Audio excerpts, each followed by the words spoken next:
But in a few short months since taking office, we have achieved the swift return of American strength at home and abroad, now working with the vast majority of people in this region who seek stability and calm. Our task is to unify against the few agents of chaos and terror that are left and that are holding hostage the dreams of millions and millions of great people.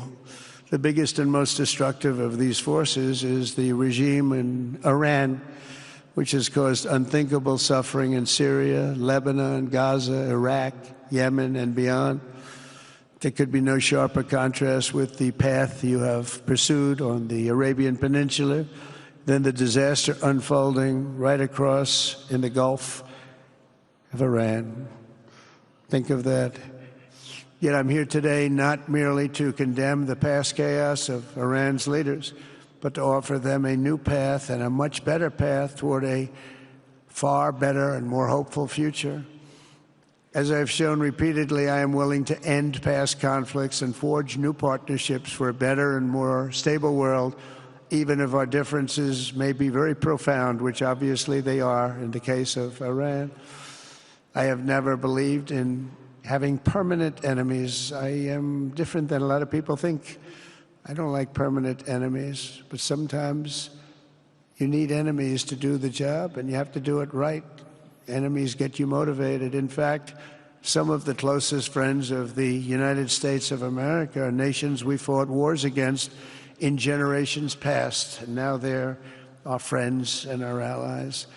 I want to make a deal with Iran. If I can make a deal with Iran, I'll be very happy. If we're going to make your region and the world a safer place. But if Iran's leadership rejects this olive branch and continues to attack their neighbors, then we will have no choice but to inflict massive, maximum pressure, drive Iranian oil exports to zero, like I did before.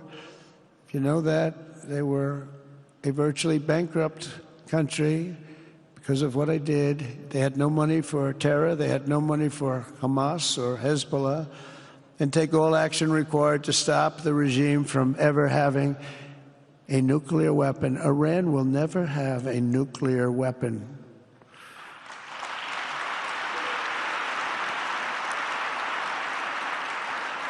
But with that said, Iran can have a much brighter future, but will never allow America and its allies to be threatened with terrorism or nuclear attack. The choice is theirs to make. We really want them to be a successful country. We want them to be a wonderful, safe, great country. But they cannot have a nuclear weapon. This is an offer that will not last forever. The time is right now for them to choose. Right now, we don't have a lot of time to wait. Things are happening at a very fast pace. They're happening right here. They're happening at a very fast pace. So they have to make their move right now, one way or the other. Make your move. As I said in my inaugural address, my greatest hope is to be a peacemaker and to be a unifier. I don't like war. Jelajahi cara baru mendapatkan informasi. Download MetroTV Extend sekarang.